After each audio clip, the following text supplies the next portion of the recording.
कैसे हो? I hope घर पे होंगे, स्वस्थ होंगे, मस्त होंगे और अच्छे से पढ़ाई कर रहे होंगे। ठीक है, तो मैं आपकी दोस्त शिल्पा चौधरी। तो आज के इस टॉपिक में लेकर आई हूँ विभव मापी, जो का फिजिक्स का आपका इंटर का फिजिक्स जो आपका है तीसरा चैप्टर चल रहा है, जिसका नाम क्या है? विद्युत धारा यानी इलेक्ट्रिक करंट। ठीक, तो मैंने जैसे कि हीट स्टोन और मीटर सेतु यानी मीटर सेतु आपका हो गया था, उसका सिद्धांत भी हो गया था, मैंने फिगर अच्छे से बनाकर उसको समझाई थी। उसके बाद आपका आता है विभव मापी। ठीक है, तो मेरे प्यारे दोस्त, यदि आप उसको पढ़े होंगे, मीटर सेतु पढ़े होंगे, तभी आपको क्या विभव मापी समझ में आया होगा। और एक मैंने जब इसके पहले वाली वीडियो पढ़ाई थी विद्युत वाहक पथ, तब मैं बोली थी कि ये इम्पोर्टेंट है, पढ़ लेना, आगे चलकर काम आएगा, क्योंकि यहाँ लागू होगा वही चीज विद्युत वाहक पथ। तो ऐसा करती हूँ, जो पढ़े होंगे उनको तो समझ में आएगा और जो नहीं पढ़े होंगे उनको समझ में नहीं आएगा। तो पहले जाकर वो अच्छे तरीके से पढ़ लीजिए, उसके बाद ये वीडियो देखें। ठीक है, वो कहते हैं ना, क्या कहते हैं? कहते हैं कि जलते दीपक के तले अंधेरा होता है, जलते दीपक के तले अंधेरा होता है, हर रात के पीछे सवेरा होता है, हर रात के पीछे सवेरा होता है।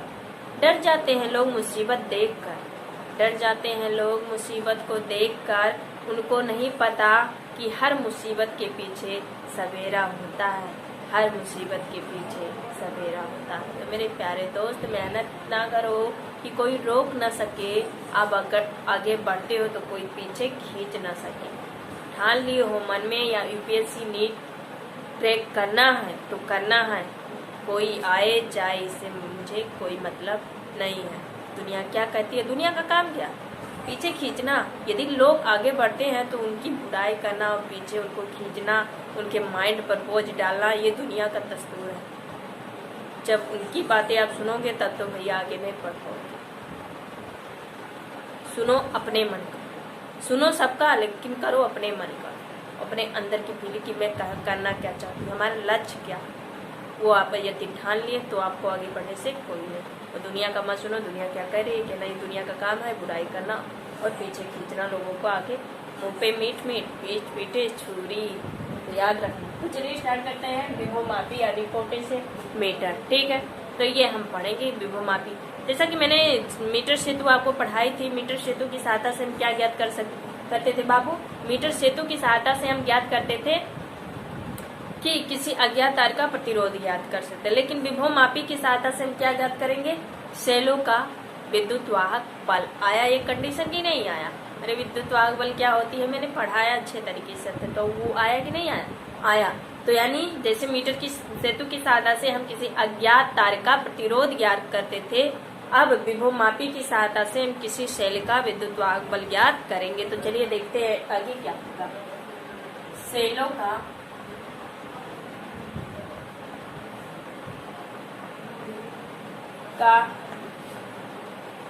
विद्युत वाहक बल ज्ञात करें। दिख रही है आपको अच्छे से? ये आपको दिख रही है? तो इसकी सहायता से हम क्या ज्ञात करेंगे? विद्युत वाहक बल, सेलों का विद्युत वाहक बल। इतनी बात क्लियर। अब हम देखेंगे कि इसकी सिद्धांत, जब तक मुझे सिद्धांत नहीं क्लियर रहेगा इसके हर पॉइंट को हम नहीं समझ सकते। और इसकी सिद्धांत क्या कह रही है? E equals B। ये फार्मूला याद करो, मैंने अच्छे तरीके से बताई थी। ये फार्मूला याद करो, मैं अच्छे तरीके से। E इक्वल्स B क्या है? B विभवांतर, E क्या है? विद्युत वाहक बल। जब विद्युत वाहक बल क्या विभवांतर के समान हो, यही बनाते हैं।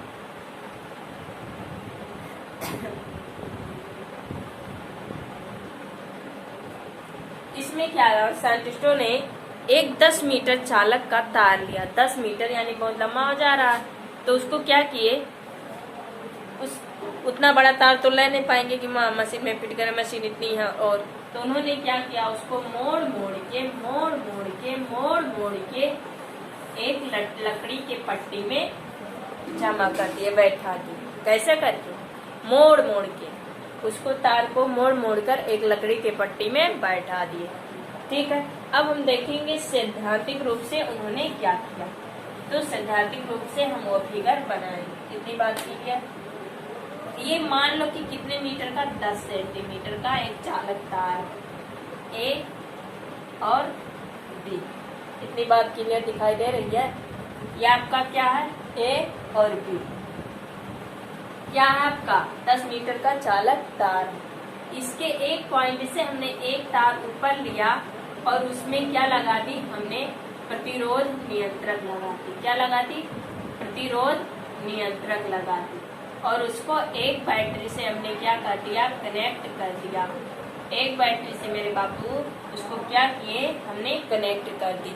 हमने 10 मीटर चालक तार का एक तार लिया, उसके एक सिरे से यानी ऊपरी सिरे से तो हमने एक तार लेकर उसमें क्या लगा दी, प्रतिरोध नियंत्रक का मतलब जैसे कि हम मीटर सेतु में पढ़े थे तो उसमें क्या प्रतिरोध बॉक्स लगाए थे कि जब धारा नहीं प्रवाह होगी तो उससे प्रतिरोध निकालेंगे, उसके बाद फिर तार को रगड़ेंगे, जॉकी को तार पर रगड़ेंगे, तब देखेंगे कि धारा प्रवाह हो रही तो हो रही। उसी प्रकार जब इसमें धारा नहीं प्रवाह होगी तो इसको इधर उधर हिलाए डुलाएंगे। ठीक है, तो आपकी धारा बने। तो इसका काम क्या है, प्रतिरोध नियंत्रक। नाम क्या है, प्रतिरोध नियंत्रक। इसको हमने एक सेल से, जिसको हमने किससे प्रेजेंट किया, ई कामा से। ठीक है, इतनी बात क्लियर।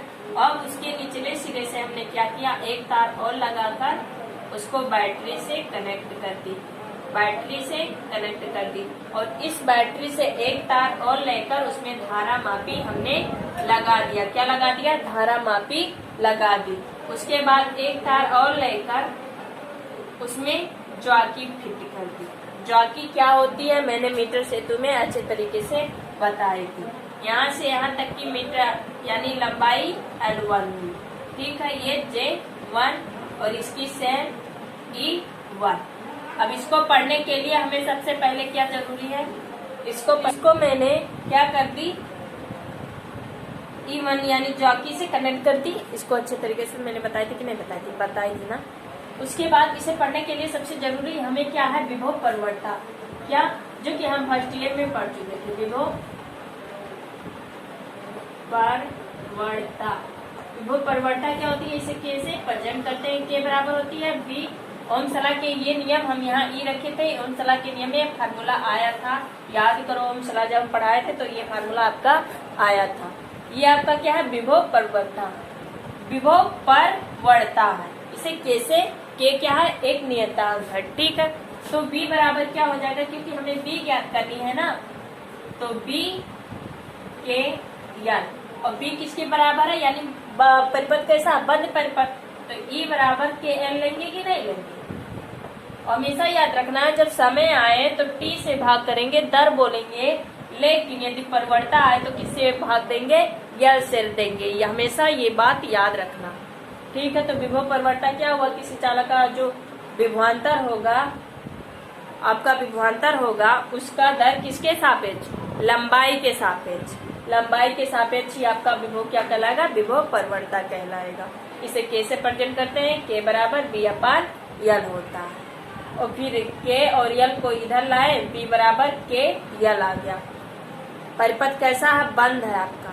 परिपथ कैसा है, बंद है, इसलिए हमें क्या लेना पड़ेगा, ई लेना पड़ेगा। तो ई बराबर क्या होगा, के एल।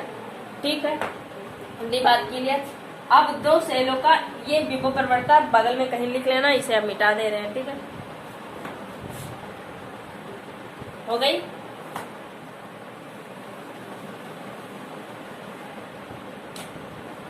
अब क्या ज्ञात करना है, दो सेलों का विद्युत वाहक बल ज्ञात करना। तो यहाँ दो सेल, एक ही सेल तो है, एक ही सेल है, तो क्या लेना पड़ेगा, एक सेल और लेना पड़ेगा। इसको यहाँ से कनेक्ट करके एक जॉकी यहाँ ले जाएंगे, जैसे क्या मान लिए J2, और इसकी लंबाई क्या होगी, L2। इतनी बात क्लियर। और इसको मान लो E2। अब यहाँ कितने सेल हुए, तो अब लिखेंगे हम दो सेलों का, दो सेलों का, दो सेलों की, दो सेलों की तुलना। दोनों सेलों की क्या करेंगे, तुलना। ये हो गई, दिखाई दे रही है,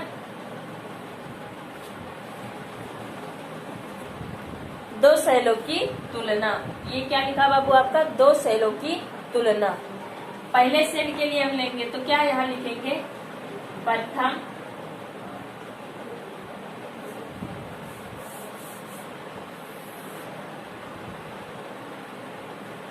प्रथम सेल के लिए, प्रथम सेल के लिए, प्रथम किस सेल के लिए हम क्या लिखेंगे।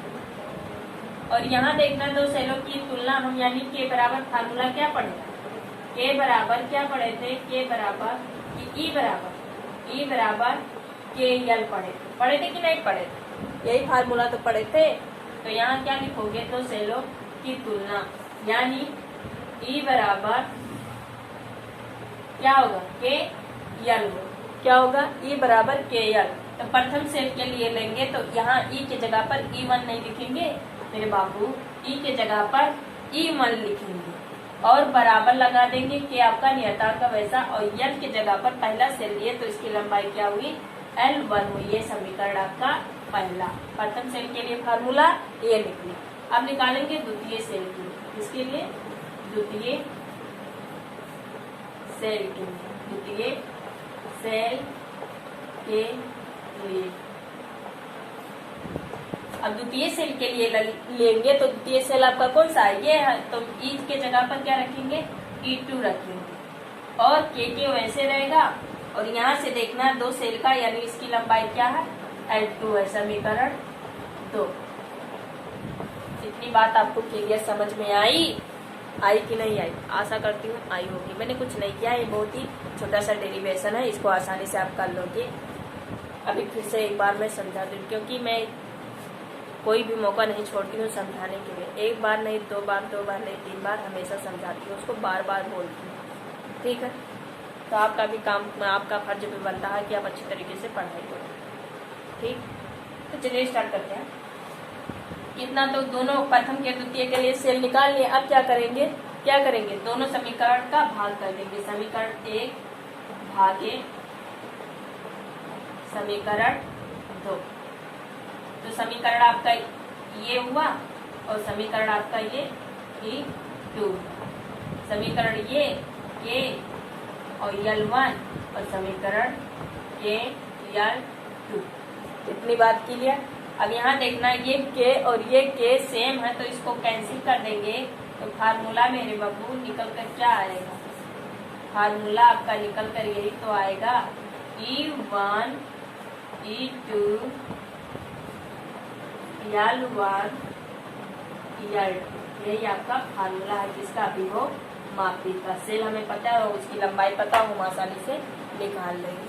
तो ये आपका था विभव मापी का फार्मूला। सॉरी तबीयत, लिखना चाहे तो लिख लो।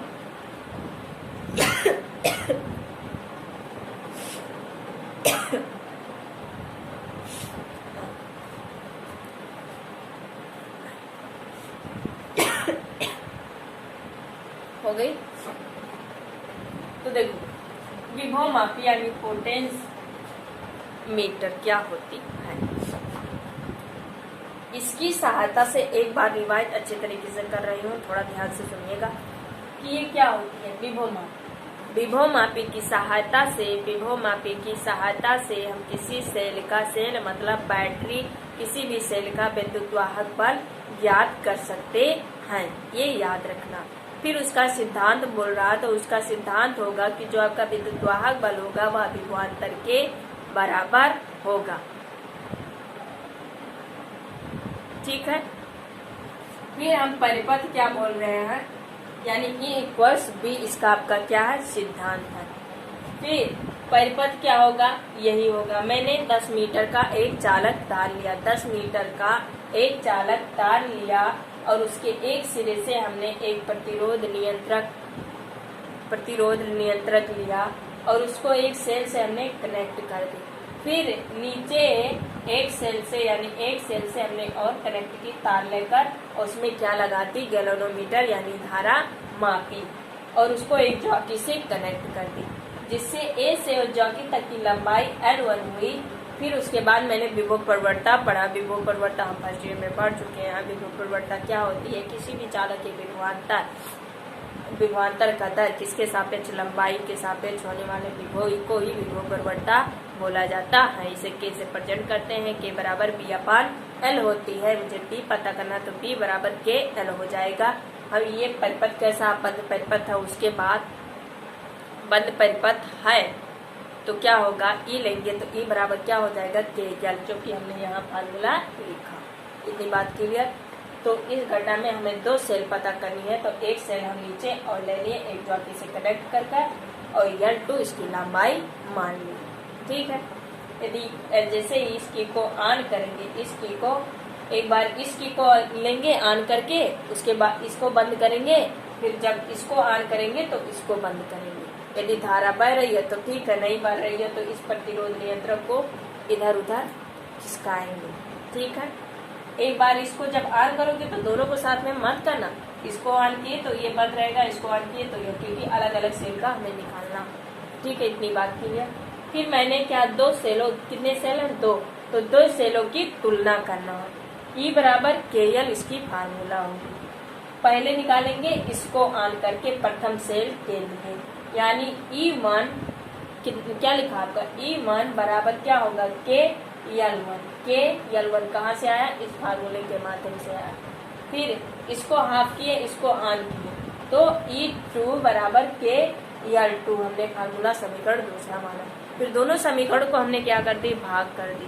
फिर भाग करने पर यहाँ पर के कैंसिल, नियतांक कट गई। E1 अपान A2 इक्वल्स L1 अपान L2 आपका फार्मूला निकल कर आया। यही आपका था विभव मापी। ठीक है, आशा करती हूँ आपको अच्छे तरीके से समझ में आया होगा। यदि ना आए तो प्लीज़ कमेंट में लिखकर बता दीजिए कि नहीं समझ में आया। और यदि पसंद आए तो प्लीज़ वीडियो को लाइक से सब्सक्राइब जरूर किया करिए। और इसे भी नोट्स की टेंशन मत लो, टाइम उतना नहीं, मेरा ऑफलाइन भी क्लास चलती है और ये भी चलती है, इसलिए उतना टाइम नहीं मिलता, लेकिन मैं नोट्स भेज दूँगी, आप उससे पढ़ाई कर लोगे। ठीक है। तो यदि आपको समझ में आएगा तो प्लीज़ इसको लिख लीजिए। उसके बाद हम चलते हैं आंतरिक प्रतिरोध क्या होती है उसको पढ़ेंगे।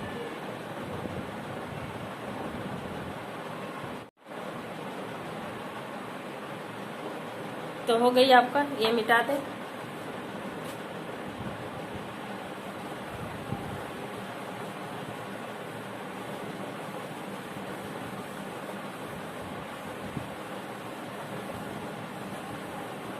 अब पढ़ेंगे हम लोग आंतरिक प्रतिरोध। क्या पढ़ेंगे, आंतरिक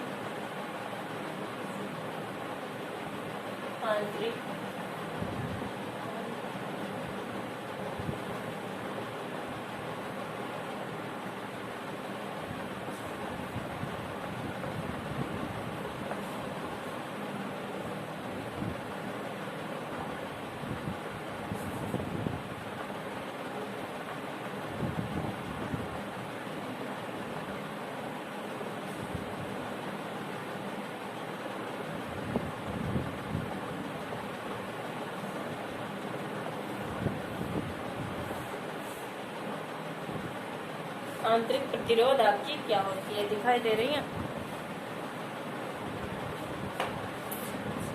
हाँ, तो चलो भैया, आंतरिक प्रतिरोध क्या होती है उसके बारे में जानते हैं कि आंतरिक प्रतिरोध आपका क्या।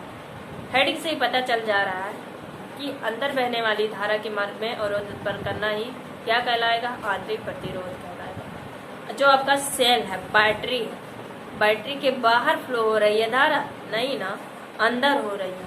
तो आंतरिक का मतलब होता है किसी बैटरी के अंदर, किसी सेल के अंदर, क्या लिखोगे, कथन लिखोगे, किसी सेल के अंदर, किसी बैटरी के अंदर बहने वाली धारा के मार्ग में अवरोध उत्पन्न करना ही क्या कहलाएगा, अवरोध उत्पन्न करने वाले प्रतिरोध को आंतरिक प्रतिरोध बोलते हैं। चलिए लिख देते हैं, किसी सेल के अंदर प्रवाहित होने वाली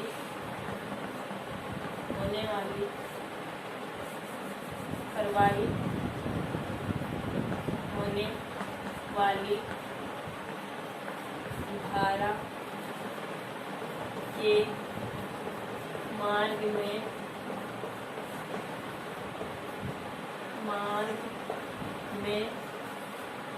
अवरोध उत्पन्न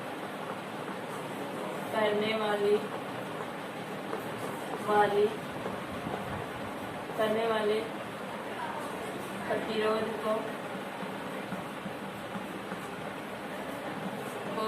क्या बोलेंगे मेरे बाबू? आंतरिक प्रतिरोध।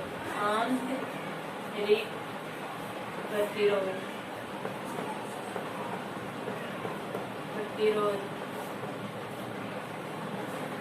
कहते हैं। ये याद रखना। आंतरिक प्रतिरोध आपका जो होगा किसी सेल के अंदर प्रवाहित होने वाले धारा के मार्ग में अवरोध उत्पन्न करने वाले प्रतिरोध को आंतरिक प्रतिरोध बोलते हैं। तो यदि लिखना चाहें तो लिख लें, वैसे भी नोट्स में पीडीएफ में डाल ही रही हूँ। हो गया? तो मिटा दे।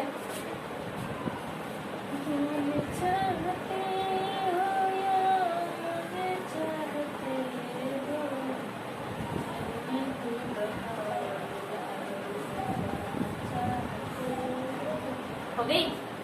आंतरिक प्रतिरोध, इंटरनल रेजिस्टेंस, यानी आंतरिक प्रतिरोध क्या होती है? किसी बैटरी के अंदर बहने वाली धारा के मार्ग में अवरोध उत्पन्न करने वाले प्रतिरोध को आंतरिक प्रतिरोध बोलते हैं। ठीक है, आंतरिक प्रतिरोध हो गई।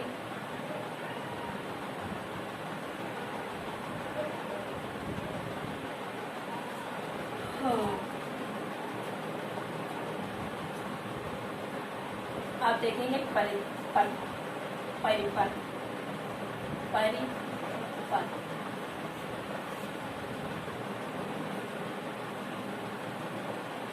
जैसे कि एक एग्जाम्पल आंतरिक प्रतिरोध का बनाकर दिखा रही हूँ। इसके अंदर क्या है? सॉल्यूशन,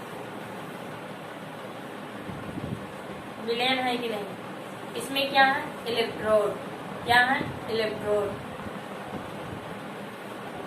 इसमें एक चालक तार रखी है, इसको एक चालक तार से कनेक्ट करती है। इलेक्ट्रोड का मतलब इलेक्ट्रोड कितने होते हैं? दो, एक कैथोड एक एनोड। और इस विलयन में क्या? इलेक्ट्रॉन उपस्थित है। क्या होते हैं? इलेक्ट्रॉन का प्रवाह होता है।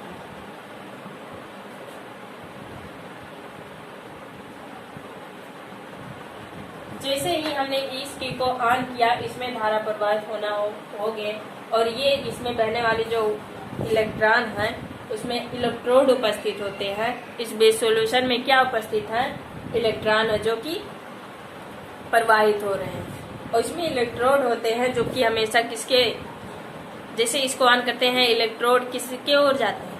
यानी कैथोड से एनोड की ओर जाते हैं। कैथोड से एनोड की ओर जाते हैं, यानी ये प्रवाह किसके अंदर? अंदर हो रही है, विलयन के अंदर हो रही है घटना। यही आपका क्या? आंतरिक प्रतिरोध है। ये आपको केमिस्ट्री में पढ़ाया गया होगा फर्स्ट ईयर, इलेक्ट्रोड के बारे में, एथोड और कैथोड के बारे में। तो ये घटना किसके, यानी ये आपका कौन सा प्रतिरोध हुआ? आंतरिक प्रतिरोध, क्योंकि यह सॉल्यूशन के अंदर यह घटना हो रही है कैथोड से एनोड की ओर जाकर। तो क्लियर? यही आपका क्या है? आंतरिक प्रतिरोध, यानी बैटरी के अंदर प्रवाह हो धारा, उसी के मार्ग में अवरोध होता है।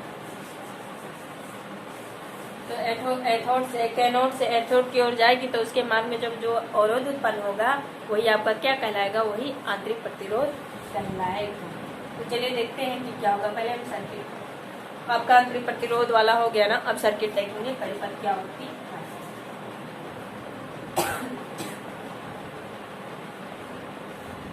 आंतरिक प्रतिरोध को किससे परिचय करते हैं? Small R. तो ये आपका चालक तार हुआ, इसमें एक प्रतिरोध लगा, कैपिटल आर धारा इधर, इसमें भी आन के यहाँ एक बैटरी लगा है, इसका सेप ई और आंतरिक प्रतिरोध आर। क्या पता है आंतरिक प्रतिरोध का ये आपको सर्किट दिखाई दे रही है, नहीं दे रही है?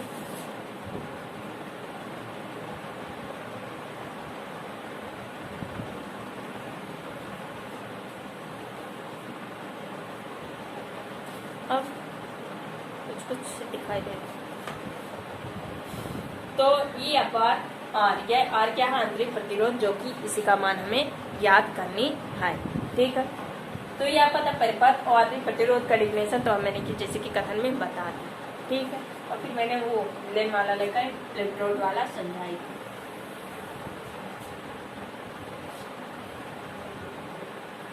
अब यहाँ जैसे ही याद किए धारा प्रवाही शुरू होने लगा।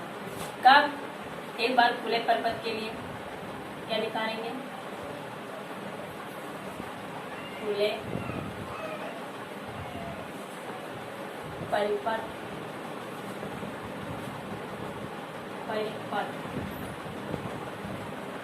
खुले परिपथ में प्रवाहित धारा, क्या लिख लेंगे? खुले परिपथ के लिए आई बराबर क्या होगा? बी अपान, खुला रहेगा तब आर होगा। आई बराबर इसके लिए खुले, लेकिन हम ये सर्किट कैसा बंद है तो बंद के लिए लेंगे दूसरा स्टेप, बंद के लिए, बंद परिपथ के लिए पहली पथ के लिए। तो क्या होगा? सॉरी, यहाँ होगा खुला तो बी रहेगा, यहाँ आई रहेगा। मैंने क्या बताया कि बी अनुपातिक आई, बी का निकाल हटाए तो क्या आता? आर आई आएगा। आया था कि नहीं आया? यही तो आया था। अब इसको हम आई को इधर लाएंगे, यानी ये जाएगा तो आई बराबर यही फार्मूला होगा, बी अपान आई होगा। ये सही है। इतनी बात क्लियर? ये आपको समझ में आया? यही फार्मूला रहेगा। अब बंद परिपथ के लिए लेंगे तो क्या होगा? बंद परिपथ के लिए तो क्या होगा? आई इक्वल्स यहाँ क्या आ जाएगा? ई आ जाएगा, और नीचे इसके लिए परिपथ कैसा बंद है तो इसके लिए रहेगा कि आर प्लस ए प्रतिरोध है, आंतरिक प्रतिरोध ये आपका समीकरण 2 हो। इतनी बात क्लियर? फार्मूला यही था, फार्मूला यही था। आई इक्वल्स किसके लिए? जब परिपथ कैसा होगा? खुला, तो I equals B upon are होगा समीकरण। लेकिन ये परिपथ कैसा बंद है तो बंद के लिए लेंगे तो इसका आंतरिक प्रतिरोध और पूरा प्रतिरोध को क्या कर देंगे? जोड़ देंगे। और बंद है जिसके हम बी से ना प्रेजेंट करके विद्युत वाहक बल को किससे प्रेजेंट करते हैं? ई से। तो दोनों क्या कर दे? यदि दोनों को बराबर कर दे तो क्या आएगा आपका? B upon R equals E upon R plus are.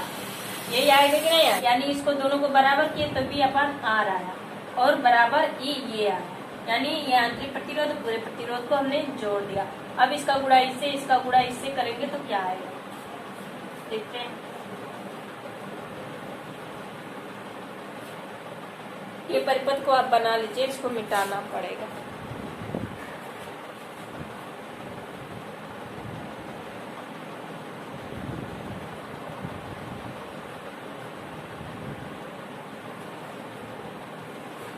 हो गई। अब इसको मिटा दें।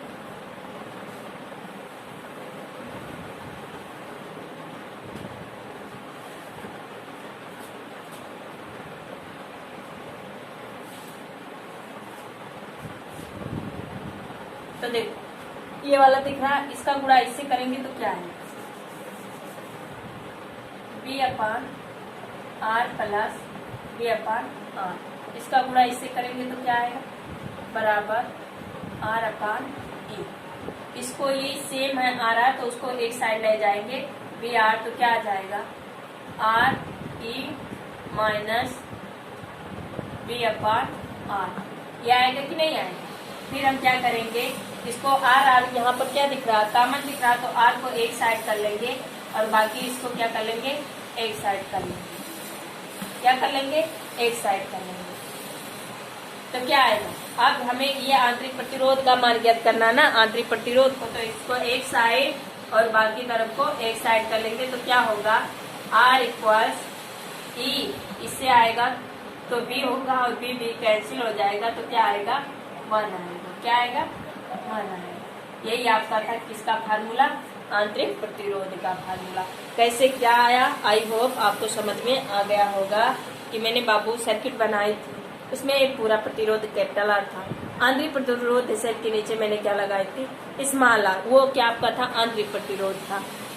इतनी बात के लिए फिर उसके बाद मैंने क्या